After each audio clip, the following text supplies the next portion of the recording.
तो हम बात करेंगे कूलॉम्स लॉ इन मैग्नेटिज्म का। What is Coulomb's law in magnetism? Coulomb's law, according to Coulomb's law in magnetism, the force of attraction or repulsion between two poles of the magnet is directly proportional to the product of pole strength of the magnet and is inversely proportional to the square of distance between the poles of the magnet. So combining all these we get F directly proportional to m1 m2 upon r square, or proportional remove करते हैं तो we get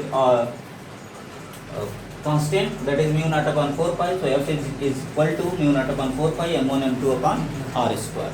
तो इस तरह से Coulomb's law in magnetism ये कहता है कि अगर दो पोल्स मैग्नेट हैं तो इनमें जो अट्रैक्शन या रिपल्सन जो भी होगा, जैसे कि लाइक पोल्स हैं तो रिपेल करेंगे, अनलाइक पोल्स यहाँ पे हैं तो क्या करेंगे, अट्रैक्ट करेंगे।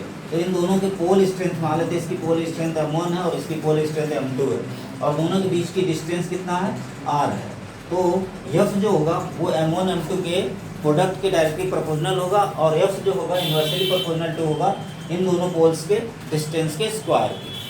तो इसी तरह से यही है कूलॉम्स लॉ इन मैग्नेटिज्म। एक बार फिर से डिक्टेट करते हैं, तो एक बार फिर से आप देख लीजिए कूलॉम्स लॉ इन मैग्नेटिज्म क्या है। According to Coulomb's law in magnetism, the force of attraction और repulsion between any two poles of the magnet, any two poles of two magnet is directly proportional to the product of the pole strength of the magnets and inversely proportional to the square of distance between the poles of the magnet. So combining F is directly proportional to m1 m2, F inversely proportional to r square. So combining all these we get m proportional to m1 m2 upon r square, r we remove the proportional and we get mu naught upon 4 pi is a constant. So F is equal to mu naught upon 4 pi m1 m2 upon r square. This is the Coulomb's law in magnetism.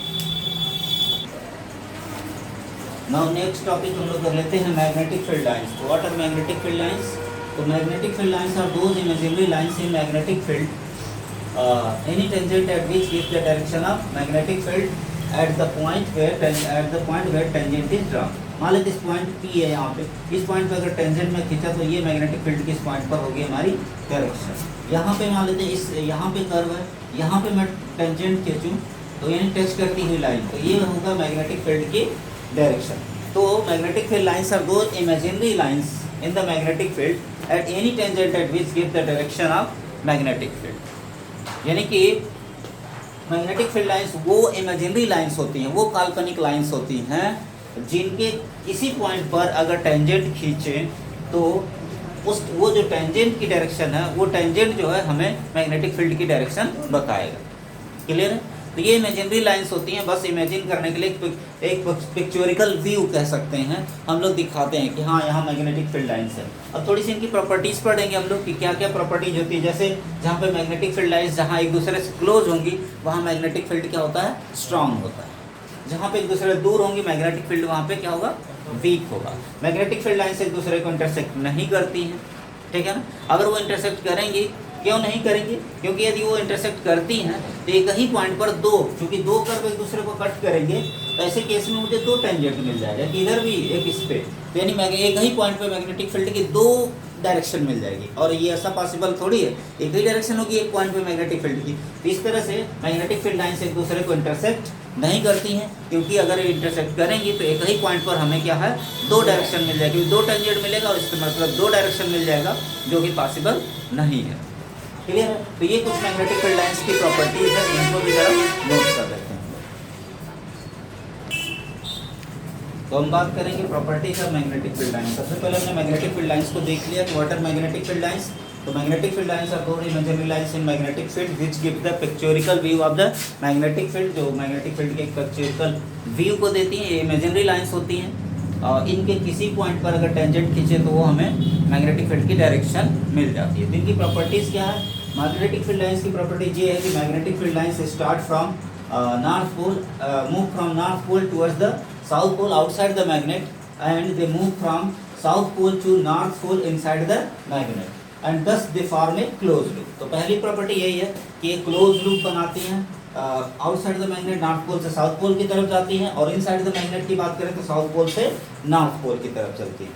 और उसके बाद बात करें हम तो दूसरी property ये है कि मैग्नेटिक फील्ड लाइंस जहाँ पे क्लोजर क्लोजर होंगी वहाँ मैग्नेटिक फील्ड क्या होती है, स्ट्रांग होती है। जहाँ मैग्नेटिक फील्ड लाइंस दूर दूर होंगी, जैसे कि यहाँ पे, वहाँ पे मैग्नेटिक फील्ड क्या होगी, थोड़ा सा वीक होता है। क्लियर है?